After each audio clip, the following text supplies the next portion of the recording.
Usted mencionaba la importancia de que la Procuraduría haya logrado ser actor procesal dentro de la JEP.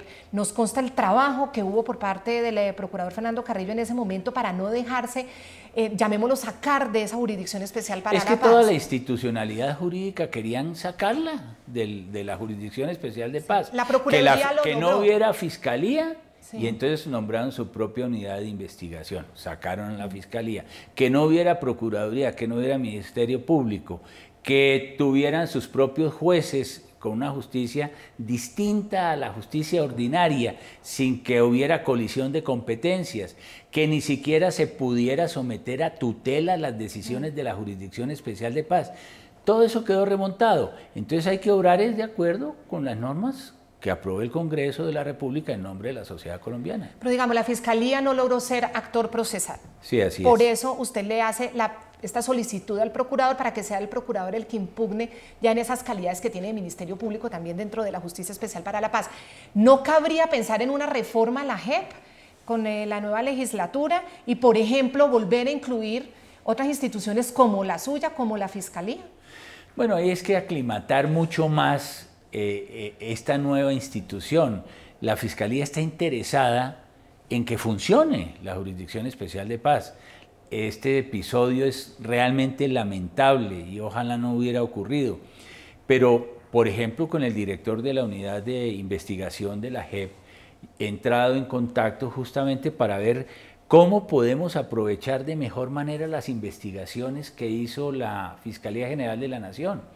Es que nosotros tenemos más de 50.000 procesos, 50.000 procesos de los oprobiosos delitos que ocurrieron en medio del conflicto, sobre los cuales tenemos evidencias, pruebas abundantísimas. ¿Cómo puede ser que ahora eso se tenga que juzgar en una nueva jurisdicción y todas esas pruebas no se puedan hacer valer, hacerles un tránsito adecuado para no volver a empezar de ceros, porque si no ese va a ser el comienzo de la impunidad? Pero usted cree Entonces que estamos con el director de la unidad justamente actuando para ver cómo podemos colaborarle. Es decir, ustedes están planteando esta colaboración, pero pensar en reformar a la JEP es una locura o es una posibilidad precisamente para que todo eso que usted nos explica, todos esos procesos que trae la Fiscalía, sean parte del inicio de las investigaciones. Yo creo que hay que consolidar la Jurisdicción Especial de Paz, hay que darle la oportunidad de que pueda empezar a mostrar todo lo que va a hacer en sus investigaciones y en sus juicios, porque si entramos en un proceso de reformas constitucionales, volver a aplazar por 2 años estos temas y poner en interinidad todas las investigaciones en materia de justicia transicional, me parece que es abrir un hueco negro en estas materias. Y la propia comunidad internacional, para no mencionar la comunidad nacional, va a pensar que estos son artificios o leguleyadas que estamos haciendo para que todo lo que ocurrió en el conflicto quede en medio de la impunidad.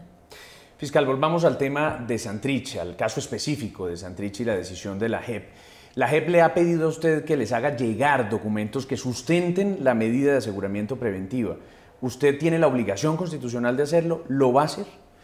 Bueno, documentos que sustenten la detención es solo uno, una nota verbal, eso lo dice la ley, o sea, no hay que pedir más documentos. Y esa nota verbal, lo he leído en el auto, está en la actuación que se lleva ante la Jurisdicción Especial de Paz. Sí. Entonces ya obra el único documento para la detención. También dice la JEP que va a decretar sus propias pruebas y que, de ser necesario, le pediría a usted que le demuestre el tema de Santrich con las pruebas a las que la Fiscalía ha tenido acceso. ¿En ese caso va a acceder también a esa solicitud? Ese va a ser un tema muy interesante que se está discutiendo en esta semana que empieza, sobre cuál es la competencia en materia probatoria que va a tener por ley, como corresponde, la Jurisdicción Especial de Paz. Y se trata es de establecer si los hechos ocurrieron antes o después del 1 de diciembre del 2016, así de sencillo.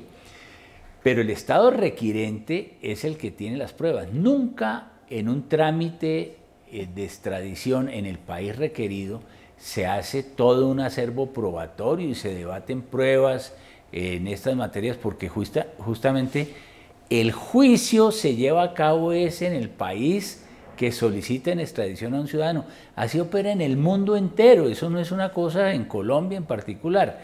Y lo que no podemos dar es al traste con los mecanismos de cooperación judicial. Es decir, que en el pleno siglo XXI, en donde en esta aldea global para luchar contra el crimen organizado hemos tenido que globalizar también las instituciones jurídicas, facilitar la cooperación judicial entre los estados para ser más eficaces en doblegar todas estas manifestaciones de crimen organizado, pues entonces ahora vayamos a reversar todos estos mecanismos de cooperación que están muy consolidados en el mundo.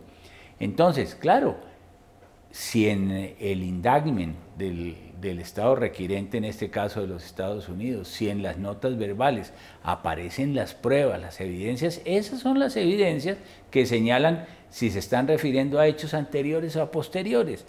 Otra cosa sería pedir más pruebas para empezar a hacer un juicio en Colombia, que ese se hace en la jurisdicción ordinaria, de haberse dispuesto lo pertinente y no en la Jurisdicción Especial de Paz. Señor fiscal, pero usted sabe que hay unos sectores políticos en Colombia, las mismas FARC, que no creen que haya pruebas suficientes, que creen que esto es un montaje, que creen que esto es un ataque al proceso de paz, y así lo han dicho los miembros del partido FARC, y cómo también es verdad que esta investigación no solamente la hizo la DEA, sino que ustedes, investigando todo el tema de corrupción de los dineros de posconflicto, también avanzaron en esa investigación concreta de Santrich, pues la Fiscalía colombiana sí tiene pruebas. Entonces, ¿qué decirle a los que tienen esa tesis de que esto es un montaje y de que no hay una prueba clara y reina y sostenible para, pues, no pensar que es un montaje? No, esto, perdónenme, este es un tema de estados muy serios.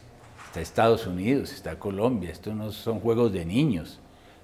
Se ha hecho con mucha responsabilidad. Realmente esos son argumentos traídos de los cabellos. Claro que hay muchas evidencias y claro que se trata de un proceso muy sólido.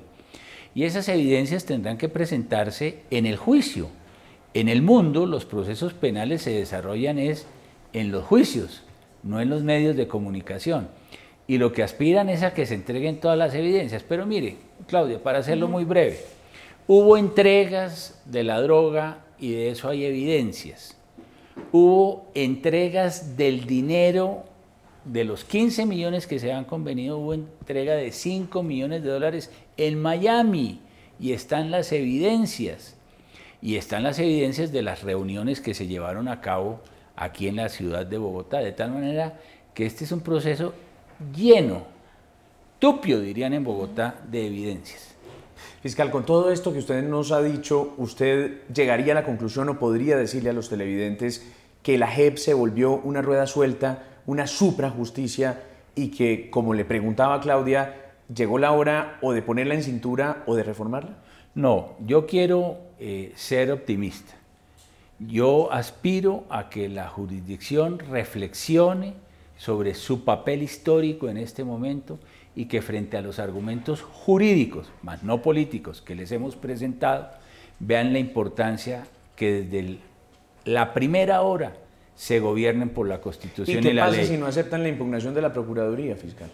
¿Qué pasa si insisten en la decisión? No, yo soy totalmente optimista. Yo estoy seguro que con los argumentos que les hemos entregado entre todos, ellos van a hacer las consideraciones juiciosas para reconsiderar su prohibición. Pero ¿y si insisten, usted qué haría? ¿O qué diría?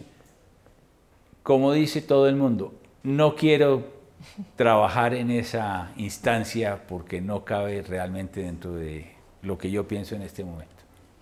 Señor fiscal, ¿Santrich debe ser extraditado, sí o no? Mire, esa es una decisión que finalmente le corresponde al presidente de la República. En materia de cooperación judicial internacional, cuando se trata de delitos transnacionales, la extradición es un mecanismo de cooperación que tiene el mundo moderno, de tal manera que será el próximo presidente quien juzgue. Lo que le correspondía a la Fiscalía se ha hecho, de acuerdo con la Constitución y la ley y con profundas convicciones sobre la necesidad de que se cumpla el acuerdo de paz. Porque lo que nos han dicho y nos han señalado, es que ustedes lo que son es enemigos del acuerdo de paz. No, los enemigos del acuerdo de paz son los que no quieren que se cumplan los acuerdos, tal como fueron convenidos. En los acuerdos se dijo que habría una ruptura absoluta en el tránsito a la legalidad y el narcotráfico. Eso es lo que queremos, que se cumplan. No podrán endilgarle entonces a la Fiscalía que porque está siendo exigible lo que dicen los acuerdos, lo que queremos es hacer los trizas, todo lo contrario. Y por otro lado, cuando hemos hablado de los contratos para la paz, si lo que nosotros queremos es justamente que los recursos le lleguen a la guerrillerada, es que son 7.500 hombres que hoy ya están con sus familias en muchas de estas zonas, otros por fuera de las zonas que requieren son proyectos productivos. Sí. Y por eso hay que preservar la integridad de estos recursos. Fiscal, pero lo que sí está pasando es que mientras se resuelve la extradición de Santrich, fue trasladado de un centro penitenciario ordinario a una casa religiosa. Usted ha dicho que lo informaron, pero que no lo consultaron. ¿Qué piensa de ese hecho? Mire, es que sobre ese tema yo no puedo pronunciarme, José Manuel, porque se presentó una denuncia penal por prevaricato con ocasión de esa decisión, entonces no puedo anticipar ningún criterio. Por eso he mantenido una reserva y un una discreta actitud, aunque hubiera querido hacerlo en esa oportunidad. Son conocidas sus buenas relaciones con la justicia norteamericana, con la justicia de los Estados Unidos, y tienen ustedes un flujo de información permanente muy importante. Ellos han manifestado algo sobre este caso de Santrich, tanto ese traslado a esa casa y tanto la decisión de la JEP de suspender la extradición.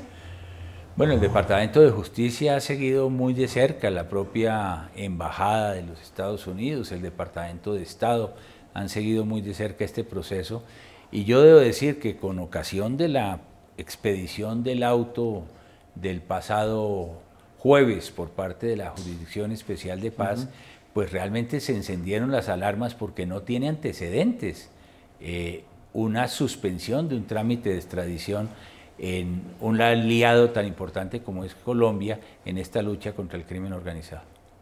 Fiscal, hemos hablado de las platas de la paz, usted lo acaba de mencionar hace un instante, y sobre eso quisiera preguntarle qué ha pasado con Marlon Marín, el sobrino de Iván Márquez. La Fiscalía tiene que hacer una diligencia en los próximos días en su caso. Marlon Marín se fue habiendo dicho y señalado responsable sobre esas platas de la paz. A las FARC le tocó finalmente una tajada de todo eso que se estaba haciendo en los contratos del posconflicto. Marlon Marín reconoció la existencia de un grupo de personas que trabajaban en la intermediación de estos contratos.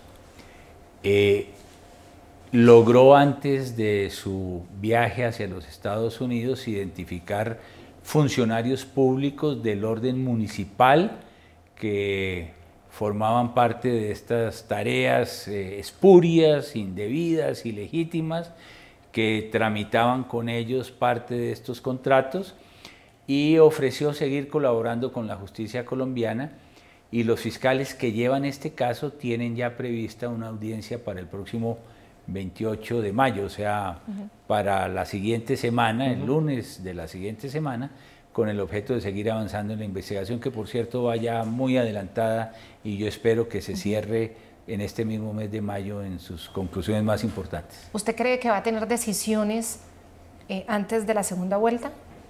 Sin lugar a dudas. Para saber qué ha pasado con esos dineros del posconflicto, que como usted dice, tienen que llegar a la base de los reinsertados, no se lo pueden quedar los sobrinos de los jefes de las FARC. No, es que uno no puede ver, por ejemplo, a los reinsertados en Belén de Bajirá, cuando nosotros hemos estado allí en esa zona del municipio de Río Sucio, viendo personas en medio de la incertidumbre que no saben hasta cuándo les llegaban las mesadas, que serán solo hasta el mes de junio, pero tampoco saben de los proyectos productivos. Lo que tenemos que hacer los colombianos es tenderles la mano y que lleguen a la civilidad y a la economía formal, o de lo contrario no les queda la alternativa sino oír los cantos de sirena del ELN, de los disidentes o del Clan del Golfo, que les están ofreciendo salarios millonarios para que vuelvan a enfilarse en estos ejércitos criminales. Pero fiscal, ¿se perdieron dineros o ustedes lograron atajar que se perdieran esos dineros? Nosotros logramos atajar muy buena parte de lo que estaba ocurriendo. Hubo contratos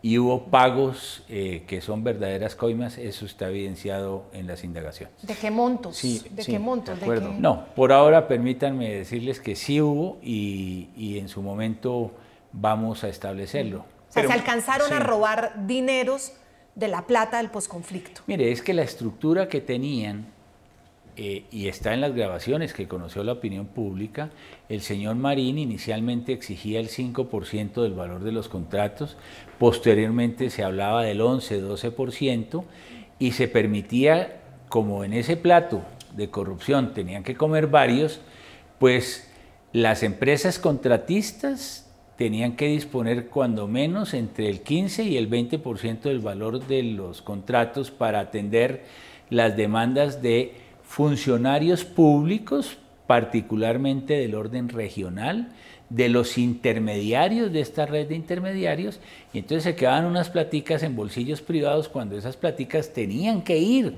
obligatoriamente, era atender a la reinserción de toda esta guerrillerada. Claro. Eso fue lo que advertimos, y enhorabuena, sí, porque de lo contrario hubiéramos tenido una debacle. Fiscal, pero miembros de las FARC se aprovecharon, sacaron provecho de esta situación.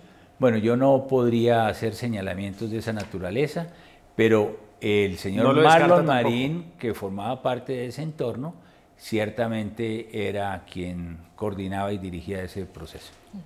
Fiscal General, me dicen sobre este tema de las platas de la paz, que Rafael Pardo, el ministro para el posconflicto, suministró una información importante a la Fiscalía General de la Nación. ¿Eso es verdad? Sí, definitivamente. Y debo decir y reconocerlo públicamente que el ministro del posconflicto, el doctor Pardo, ha sido un aliado muy importante en estas investigaciones. Ya regresamos con La Noche.